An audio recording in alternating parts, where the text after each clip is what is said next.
A dear humanitarian situation in Gaza Strip as the year 2025 wraps up.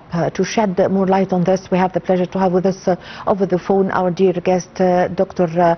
Mohamed Ezzaby, professor and international relations expert. Good afternoon, sir. Good afternoon. Well, Dr. Ezzaby, Israeli occupation authorities on Tuesday have announced that it will not register several NGOs which are providing aid to the Palestinian territory in Gaza and the West Bank. And actually, also the EU have warned on Wednesday that the Israel's threat to suspend several groups, aid groups starting in Gaza, starting from January, would block the life-saving assistance from reaching to the territory. How did you read this? Well, as a matter of fact, we can say that the humanitarian crisis remains catastrophic despite some improvement in aid access. Following the ceasefire create challenges include first thing, displacement and shelter. Nearby the entire population, over 2 million people, has been displaced at some point. Multiple times, hundreds of thousands live in makeshift tents flooded by storms, leading the hypothermia, this including infants, and widespread sewage overflow and poor maintenance. About food and nutrition, a global hunger monitor confirmed in mid-December that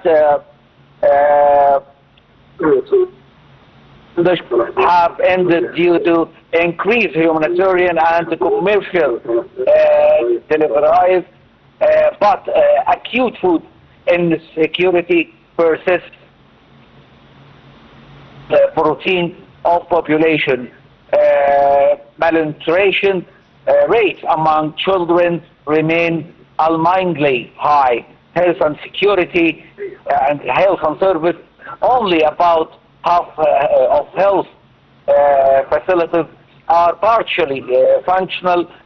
Infectious disease are rampant due to collapse, water maintenance and hygienic. So Israel didn't want the humanitarian aids and the medical aids to enter to Gaza through Rafah border.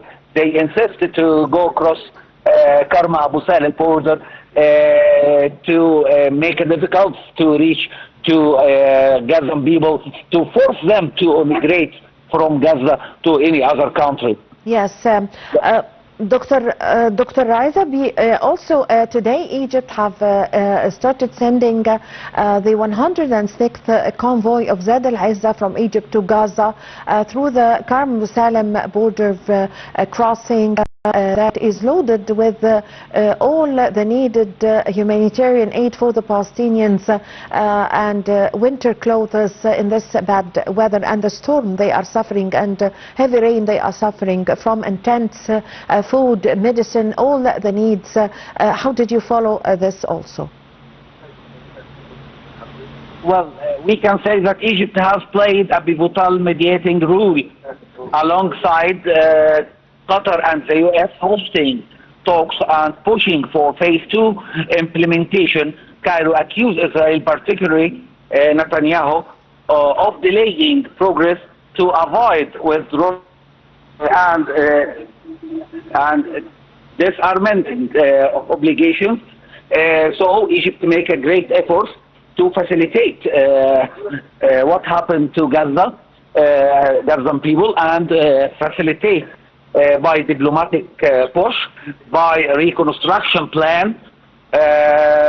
Many efforts have done by Egypt try to end go to the second phase of the agreement which signed in Sharm el-Sheikh. Yes, I thank you very much for your time. Thank you for your valuable information, Dr. Mohamed Ezzaby, international relations expert. Well, now, ladies and gentlemen, with this we have finished the political segment. Now we go to the economy segment, and we started with the headline.